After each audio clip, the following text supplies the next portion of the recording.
What's going on, guys? Welcome back to the channel. Today's breakdown, I want to talk about why Ausar Thompson needs the ball in his hands a lot more moving forward and needs to be considered one of the Pistons' secondary creators, secondary ball handlers. We'll break it all down in today's breakdown. Obviously, the Pistons just went out and got Dennis Schroeder, and he's going to do a lot of that. He's going to have the ball in his hands a lot, especially off the bench. He's going to help, balance the team a little bit so they're, the non-Cade minutes aren't as bad. But even with Dennis, Ausar should be made a focal point of getting the ball to and letting him create for others. Before we even get to the film, our friend Matt Griffin, he tweeted this out and he sent it to me. I wanted you guys to look at this before we even got to the film.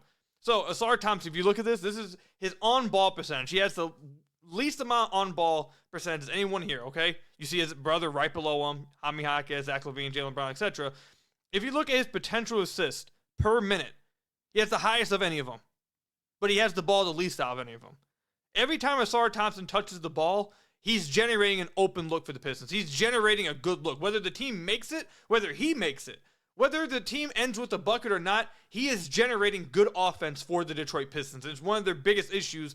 Outside of Cade, they don't have anyone else that can get to the paint and generate a good shot within the half-court offense. Ausar is one of those guys that needs to take up some of that responsibility. The team needs to trust him to do so. And I only went through just clips from the last two games, the Cavs and the Hawks. So this one is going to be in transition. I think everyone knows how good of a transition playmaker Ausar is, but this one was just fantastic, bro. He's going to lead it here.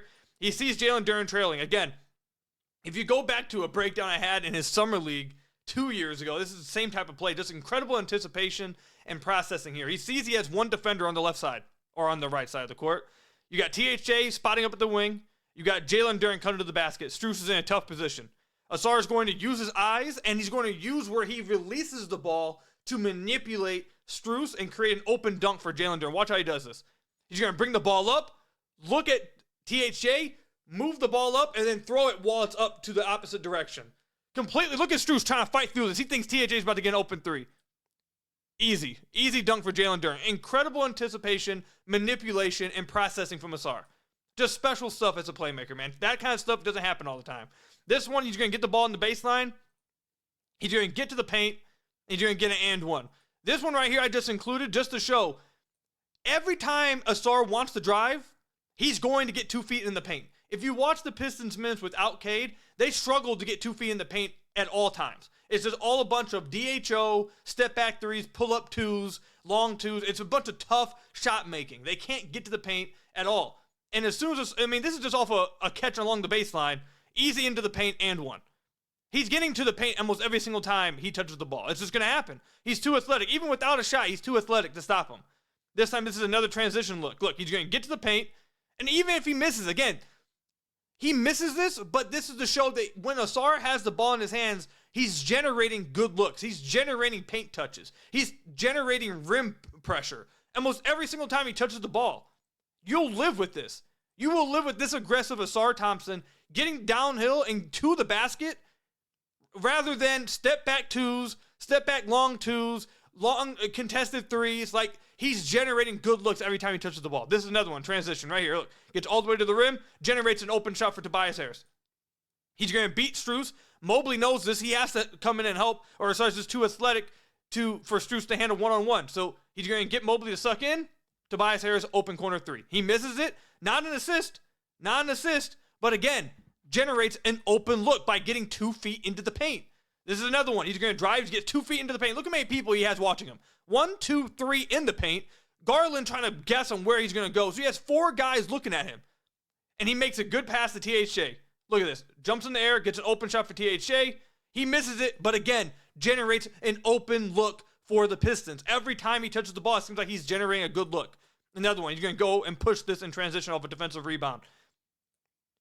You're going to see another situation. Jalen Duren sprinting, Strus back. Strus, after what happened earlier in the games, you're going to try to get back and guard Duren here. He sees THJ trailing.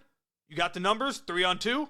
He knows this. He gets THJ an open three in transition. Another generated open good look by Ausar Thompson. Now this one is in the Hawks game, the last 3. Right here, Ausar Thompson gets the defensive rebound. He's going to take it. Close game, clutch minutes here. 2-point game, 3 minutes left. Ausar gets the ball. Guess what he does? Gets 2 feet into the paint, generates an easy shot for the Pistons. Assist, Tobias Harris. Tobias cuts off of it. Ausar gets all the way to the paint, occupies 2 defenders. Easy bucket. Occupies 2 defenders. Tobias with a good cut. Okongwu has to help. Easy shot for Tobias. Another one at the end of this game against the Atlanta Hawks. Ausar, again, out in transition, pushing it. He's going to get all the way to the paint. Guess who he's going to get an open 3 for? Again, Okongwu in a tough position, 1 or 2. Either Jalen Duren or Cade Cunningham. Ausar makes him wait to the last second. Then he finds Cade Cunningham for an open look out here. 3 ball, Cade Cunningham, open shot. Again, another good shot generated by Ausar Thompson from getting 2 feet into the paint. It's consistent. This one's in the half court, pick and roll. He's going to get all the way to the paint. You just can't stop him, especially with Trey on him. He can just post him straight to the, but he's going to get 2 feet in the paint. He's going to jump up, get Okongwu with both eyes on him, make a think a shot's going up, and then as he gets to his apex of his jump, just drop a pass off to Duren for an easy shot. I mean, look at this. He gets Okongwu in the air. He's too athletic. Okongwu can't jump with him. He's going to hang in the air for 5 seconds, then just drops off a nice touch pass to Jalen Duren underneath the rim for an easy dunk. Another generated open shot for the Pistons by Ausar Thompson. Every time Ausar touches the ball, I kid you not, the Pistons generate a good shot. It feels like that almost every single time. And whether if it's his own shot or whether it's someone else's shot, it's a good shot generated. You'll live with the misses from his teammates, obviously, if it's an open shot. You'll even live with the misses like we showed on Jared Allen in this game from Ausar Thompson. If you're getting all the way to the paint and you're generating good looks, that is good process, and good process leads to good results. You live with that. Ausar needs to have the ball in his hands more moving forward. I understand they just got Dennis. Dennis will take up some of those responsibilities, but Ausar needs to be made a focal point, and he needs to have the ball in his hands as his minutes go up for the Detroit Pistons. It's good for the Pistons. It's good for his development. He's probably the best player on the team at getting to the paint and being able to play make out of it outside of Cade Cunningham now that Jaden Ivey's hurt. Got to put the ball in Ausar Thompson's hands, man.